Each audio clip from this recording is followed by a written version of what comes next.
بسم اللہ الرحمن الرحیم۔ لفظ قرآن کے بہت سارے معنی علماء کرام نے بیان کیے ہیں۔ ہم اس میں جو سب سے آسان ہے اس طرف جاتے ہیں، اور وہ یہ ہے کہ ایسی کتاب جسے بار بار پڑھا جاتا ہے، یعنی جس کی کثرت سے تلاوت کی جاتی ہے۔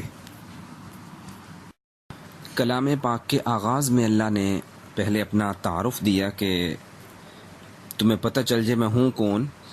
الحمدللہ رب العالمین، شکر ادا کرتے رہا کرو اس ذات کا جو سارے جہانوں کا پالنے والا ہے، پالنے میں محبت ہوتی ہے۔ اور الرحمن الرحیم، بہت مہربان، نہایت رحم کرنے والا۔ مالک یوم الدین، اور ایک دن ایسا بھی آئے گا جس دن سارے فیصلے ہوں گے، وہ دن بھی اسی کے ہاتھوں میں ہے، اس کا مالک بھی وہی ہے۔ تو تمہیں میرے سے عہد کرنا ہے اور یہ کہنا ہے کہ ایاک نعبد، یا اللہ صرف تیری ہی عبادت کریں گے، و ایاک نستعین، اور مدد بھی تجھ سے ہی مانگتے رہیں گے۔ جب یہ صورت ختم ہوئی تو آگے اللہ پاک نے پھر اپنی کتاب کے تعارف میں یہی جملہ ارشاد فرمایا، ذالک الکتاب لا ریب فیہ، یہ وہ کتاب ہے جس میں کسی قسم کا کوئی شک و شبہ نہیں ہے۔ اور یہ نبی علیہ الصلاۃ والسلام کا ایک ایسا علمی معجزہ ہے جو قیامت تک باقی رہے گا۔ اللہ کی کتاب ہے، شک اور شبہ اس کے پاس پھٹک بھی نہیں سکتا۔ لا یأتیہ الباطل من بین یدیہ ولا من خلفہ تنزیل من حکیم حمید، باطل نہ تو سامنے سے آ سکتا ہے نہ پیچھے سے آ سکتا ہے، اس پر اثر انداز ہو ہی نہیں سکتا۔ یہ کلام نازل ہوا ہے ایسے رب کی طرف سے جو بہت حکمت والا ہے، بڑا قابل تعریف ہے۔ اور یہ کتاب ایسی ہے، ہدی للمتقین، نیک لوگ ہیں تو ہدایت اسی کتاب سے حاصل کریں گے۔ ہدی للناس، عام لوگ ہیں تو بھی ہدایت اسی کتاب سے ملے گی۔ وَإِنَّهُ لَحَقُّ الْيَقِينِ، یہ بہت تحقیقی بات ہے، یقینی بات ہے، شک و شبہ سے بالا تر ہے، اور اس میں بہت نورانیت ہے۔ وَأَنزَلْنَا إِلَيْكُمْ نُورًا مُبِينًا، اور یہ کتاب ہدایت بھی ہے، ہدی ورحمہ، رحمت بھی ہے۔ اور اللہ پاک کا ارشاد ہے کہ یہ حق اور باطل کو جدا کرنے والی کتاب ہے۔ حق اور باطل واضح ہو جاتے ہیں کہ صحیح راستہ کون سا، برا راستہ کون سا۔ تبارک الذی نزل الفرقان، اور اس کتاب کا نام شفا بھی رکھا ہے۔ وَنُنَزِّلُ مِنَ الْقُرْآنِ مَا هُوَ شِفَاءٌ وَرَحْمَةٌ لِّلْمُؤْمِنِينَ، ایمان والوں کے حق میں شفا اور رحمت ہے، اور یہ کتاب بہت بڑی نصیحت ہے۔ قَدْ جَاءَتْكُمْ مَوْعِظَةٌ مِّن رَّبِّكُمْ، اے لوگو تمہارے پاس یقیناً تمہارے رب کی طرف سے بہت بڑی نعمت آ گئی ہے، نصیحت آ گئی ہے۔ اور اللہ نے ارشاد فرمایا، هَذَا ذِكْرٌ مُبَارَكٌ أَنزَلْنَاهُ، اس کو ہم نے نازل کیا ہے، یہ بڑی برکت والی کتاب ہے۔ إِنَّهُ لَقُرْآنٌ کریم، یہ بہت معزز قرآن ہے۔ وَلَمْ يَجْعَلْهُ عِوَجًا، اس میں اللہ نے کمی رکھی ہی کوئی نہیں، کسی قسم کی کوئی کمی نہیں ہے۔ اور جو لوگ دانش مندی حاصل کرنا چاہتے ہیں، عقل میں کامل ہونا چاہتے ہیں، تو هذا بصائر للناس، اس کا سبب اور اس کا ذریعہ کیا ہے؟ یہی کتاب ہے۔ اور اللہ پاک ارشاد فرما رہے ہیں، وَاعْتَصِمُوا بِحَبْلِ اللَّهِ جَمِيعًا، اللہ کی رسی کو تھامے رکھنا، وَلَا تَفَرَّقُوا، فرقہ واریت میں مت پڑ جانا۔ اور اللہ کی رسی کون سی ہے؟ قرآن پاک ہی ہے۔ بہترین کلام، اللہ نزل احسن الحدیث، اللہ نے بہت بہترین کلام نازل کیا ہے۔ ہدی و بشریٰ، ہدایت ملے گی تو اسی سے ملے گی، اور خوشخبریاں ملیں گی تو اسی سے ملیں گی۔ بل ہوا قرآن مجید، بڑا بزرگی والا قرآن پاک ہے، یہ بہت بزرگی والا ہے۔ اللہ تعالیٰ نے اس کی آیات کو بڑا مضبوط کیا ہے دلائل کے اعتبار سے، ہر لحاظ سے۔ کتاب احکمت آیاتہ کتاب فصلت آیاتہ، تفصیلات بھی بیان کر دی گئی ہیں۔ حفاظت کا ذمہ بھی پھر اللہ نے لیا ہے، انا نحن نزلنا الذکر وانا لہ لحافظون، ہم ہی ہیں جنہوں نے نازل کیا ہے اس کتاب کو، ہم ہی ہیں جو اس کی حفاظت کرنے والے ہیں۔ یہ ایسی کتاب ہے جسے اس وقت تک انسان ٹچ نہیں کر سکتا جب تک پاک نہ ہو جائے، لا یمسہ الا المطہرون۔ اس میں تاثیر اتنی اور اتنی تھی کہ کافر گھبرا جایا کرتے تھے کہ ہم نے سنا تو ہم میں سے کوئی ایک بھی نہیں رہے گا جو اس پر ایمان نہ لائے۔ تو وہ کہا کرتے تھے لا تسمعوا لهذا القرآن، یار بات سنو، اس قرآن کو نہ سنا کرو، والغوا فیہ لعلکم تغلبون، جب پڑھا جائے تو شور کیا کرو تاکہ کوئی اسے سن نہ سکے، تم غالب آ جاؤ۔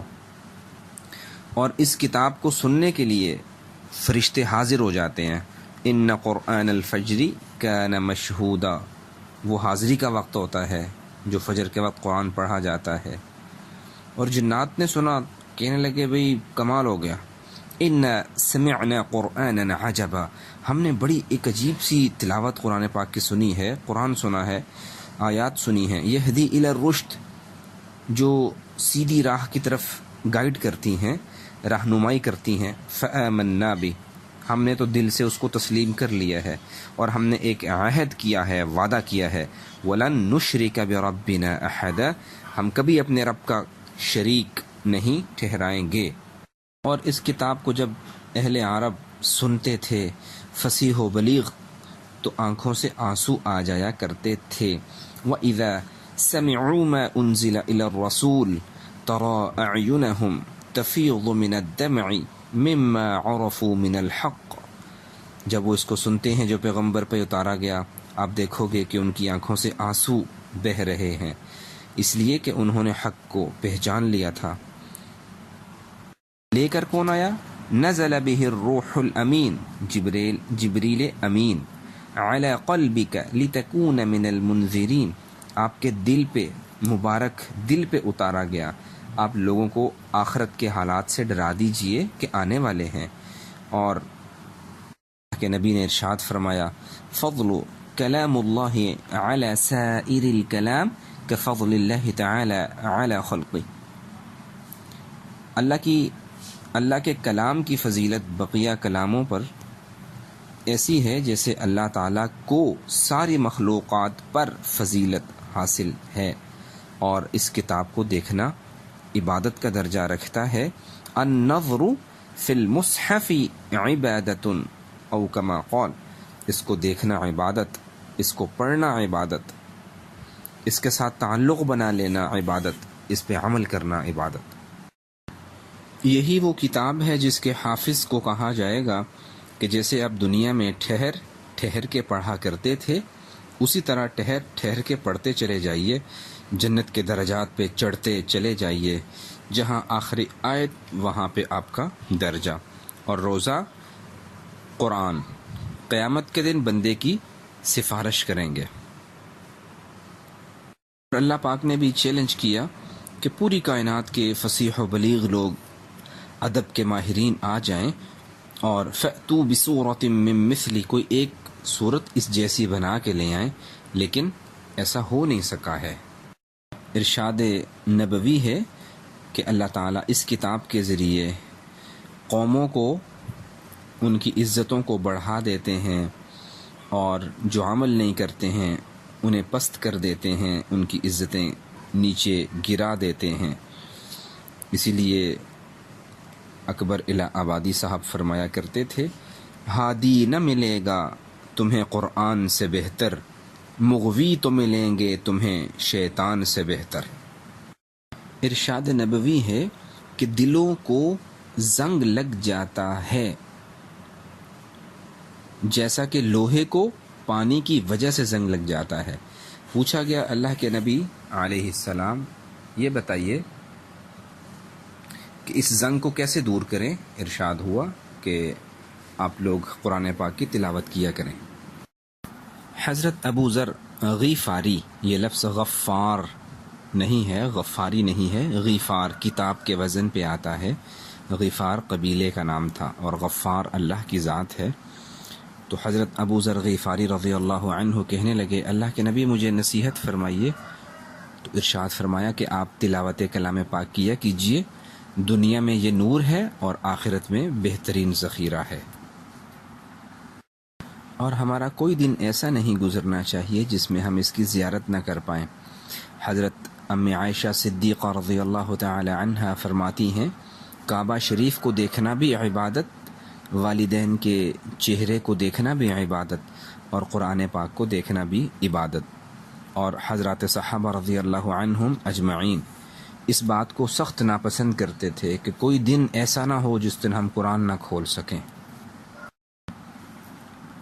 نبی کریم صلی اللہ علیہ وسلم کے ارشاد کے مفہوم ہے جن گھروں میں کلام پاک پڑھا جاتا ہے آسمان والوں کو وہ گھرانے اس طرح سے نظر آتے ہیں جیسے زمین والوں کو آسمان پر تارے نظر آتے ہیں، تارے دکھتے ہیں، اسی طرح زمین پر ذکر، اذکار اور تلاوت والے گھر چمکتے ہیں۔ حضرت انس رضی اللہ عنہ فرمایا کرتے تھے اپنے گھروں کو نماز اور تلاوت کلام پاک سے منور کیا کرو، اور حدیث پاک میں آتا ہے میری امت کی بہترین عبادت تلاوت کلام پاک ہے۔ حضرت عبداللہ بن عمر رضی اللہ تعالی عنہما صبح اٹھ کے قرآن پاک کو چوما کرتے تھے اور فرمایا کرتے تھے میں اس کو کیوں نہ چوموں، میرے رب کا شاہی فرمان ہے۔ اور آج کل ہم سے جو سب سے بڑی غلطی یہی ہو رہی ہے کہ کلام پاک نہیں کھلتا، بڑا بڑا عرصہ گزر جاتا ہے۔ تو ہمیں اس چیز کی ہمت کرنی ہے کہ کم سے کم چلیے 5 منٹ تو نکال لیں ڈیلی بیسس پہ، صرف 5 منٹ، زیادہ نہیں ہے۔ ہمت کریں، جب انسان 5 منٹ مسلسل نکالتا رہتا ہے اللہ تعالیٰ اسے عمل بڑھانے کی توفیق دے دیتے ہیں، وقت میں اضافے کی توفیق دے دیتے ہیں۔